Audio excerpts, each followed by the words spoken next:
సాధారణంగా హిందూ దేవాలయాలన్నీ ప్రతిరోజు తెల్లవారుజాము నుంచే తెరుచుకుంటాయి. కానీ శబరిమలలోని అయ్యప్ప స్వామి దేవాలయం మాత్రం సంవత్సరంలో కొన్ని రోజులు మాత్రమే తెరుచుకుంటుంది. అయ్యప్ప స్వాములకు అప్పుడే స్వామివారి దర్శనం చేసుకునే వీలుంటుంది. అయ్యప్ప స్వామి ఆలయంలో బంగారంతో చేసిన మెట్లు 18 మాత్రమే ఉంటాయి. ఎందుకని సరిగ్గా ఆ సంఖ్యలోనే ఉంటాయని చాలామందికి సందేహాలుంటాయి.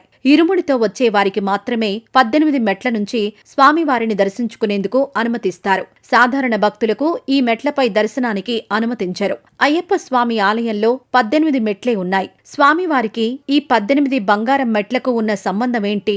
ఆ మెట్ల వెనుక ఉన్న రహస్యాలేంటి? ఒక్కో మెట్టుకు ఉన్న ప్రత్యేకతలేంటని చాలామంది అడుగుతుంటారు. 18 స్వర్ణ మెట్లను పదునెట్టాంబడి అంటారు. ఈ సోపానాల మీదుగా వెళ్లేందుకు ప్రతి ఒక్కరూ అయ్యప్ప మాలను విధిగా 41 రోజుల పాటు ధరించి మండల దీక్ష చేపట్టి ఇరుముడిని తలపై పెట్టుకుని రావాలి. పురాణాల ప్రకారం అయ్యప్ప స్వామి శబరిమలలో నివాసం ఉండేందుకు 4 వేదాలు, 2 శాస్త్రాలు, 8 దిక్పాలకులు, విద్య, అవిద్య, జ్ఞానమనే దేవతా రూపాలు 18 మెట్లుగా మారారు. అప్పుడు అయ్యప్ప స్వామివారు ఒక్కో మెట్టుపై ఒక్కో అడుగేస్తూ తన స్థానాన్ని అధిష్ఠించారు. 18 మెట్లలో తొలి 5 మెట్లను పంచేంద్రియాలుగా పరిగణిస్తారు. అంటే మన కళ్ళు, చెవులు, నాలుక, ముక్కు, స్పర్శలకు సంకేతాలుగా భావిస్తారు. ఆ తర్వాతి 8 మెట్లను అష్టరాగాలకు సంకేతంగా పరిగణిస్తారు. అంటే కామం, క్రోధం, లోభం, మోహం, మదం, మాత్సర్యం, అసూయ, దంభంను సూచిస్తాయని పండితులు చెబుతారు. ఈ అష్టరాగాల ద్వారా